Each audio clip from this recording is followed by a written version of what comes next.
Today I'm going to show you what I think is the easiest way to work short rows and the neatest way to work short rows. That is with the German short row method. That's what was used on this swatch. The swatch is done in pink, except for the short rows, which are done in white. Can't see any gaps, can't see any wraps. There's a very smooth transition between the pink portion of the swatch and the white portion of the swatch. Of course, you can see there's extra fabric there because we've created some extra rows with the short rows in white. But other than that, it kind of seamlessly flows from one color to the other. Here's how you do German short rows. Okay, with German short rows, you can use them on any pattern just like you would with the wrap and turn, but the patterns are more commonly written with the wrap and turn method in mind. So the pattern will generally say something like, work until there are 5 stitches before the marker and then wrap and turn. With the German short row method, we don't need a special stitch for wrap and turn, so we always work one more stitch than the pattern indicates. So if the pattern indicates work until there are 5 stitches before the marker, we will just work until there are 4 stitches before the marker, which is what it is now. There's the marker and 4 stitches. So when we're to our wrap and turn point, or our turn point in the German short row, we'll just turn our work over. The first thing we need to do is check and see where our working yarn is, because on the German short row, your working yarn always needs to be at the front of your work, which it is. Second step is to slip 1 stitch from the left needle to the right needle, purlwise. The third step is to grab the working yarn, take it over the top of the needle, creating this double stitch, and it also creates a gap between the adjacent unworked stitch. Once we've pulled it over the top, we just work back in the other direction.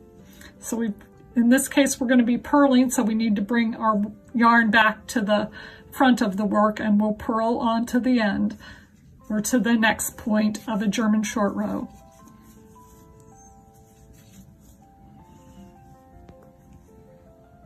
We are to our next turning point, which is, again, 4 stitches before the marker. First thing we do is turn our work. We've got to make sure our yarn is in the front, and in this case it is not, so we just bring it between the needles to the front of the work. The second step is to slip 1 stitch from the left needle to the right needle purlwise. We grab our working yarn, take it over the top. That's step 3, which creates this double stitch and this gap. And then we work back in the other direction.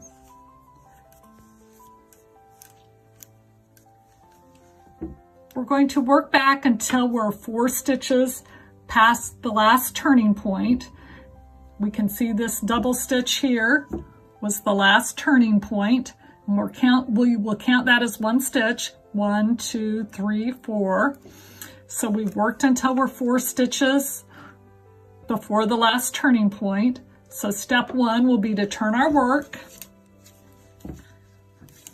Step 2 is to make sure the working yarn is at the front of the work, which it is. Step 3 is slip from the left needle to the right needle purlwise. Step 4, take the working yarn and pull that stitch over the top of the needle, creating the double stitch. You can see the one from the previous turn is right there, and this one here. Then we'll go back to the next turning point, which will be 4 stitches before the last turning point. 1, 2, 3, 4. So we just have to work a few stitches here. 1, 2, 3, 4. We're ready to turn. Go back the other way, so we turn, make sure our working yarn is in the front, slip purlwise from the left needle to the right needle, take our working yarn, pull that stitch over the top, creating the double stitch, which is right there, our gap right here.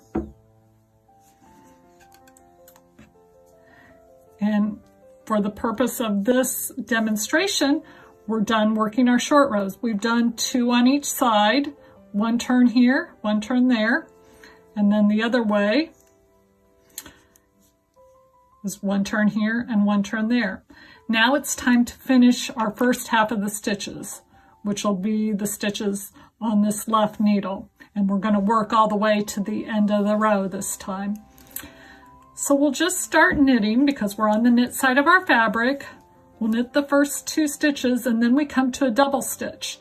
So we are just going to work this as a regular knit stitch, but we want to make sure we go under both legs of the double stitch and just knit those 2 together, which is basically all there is to it. It's just like working a regular knit stitch or a knit 2 together.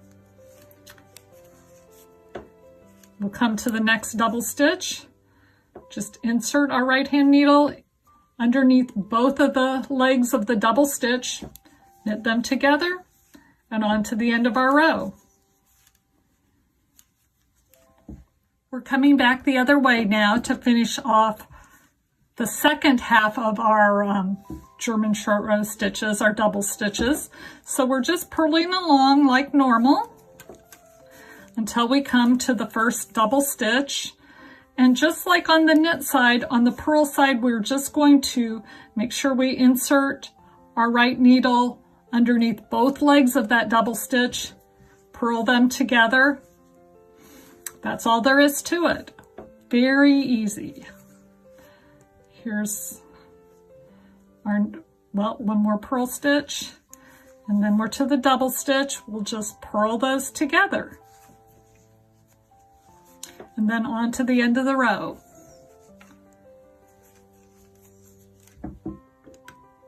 We've completed both of our finishing rows now, and we'll just take a look at the right side of our work. Hold this up a little bit closer. Again, very neat and clean. No gaps, no wraps that had to be hidden. It all is just done with working those double stitches as a knit 2 together or a purl 2 together. Come back for a refresher anytime you need a little update on German short rows.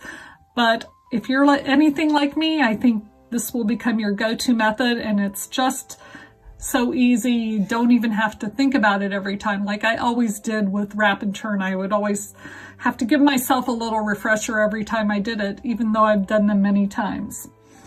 So thank you so much for watching. I hope you love the German short rows as much as I do.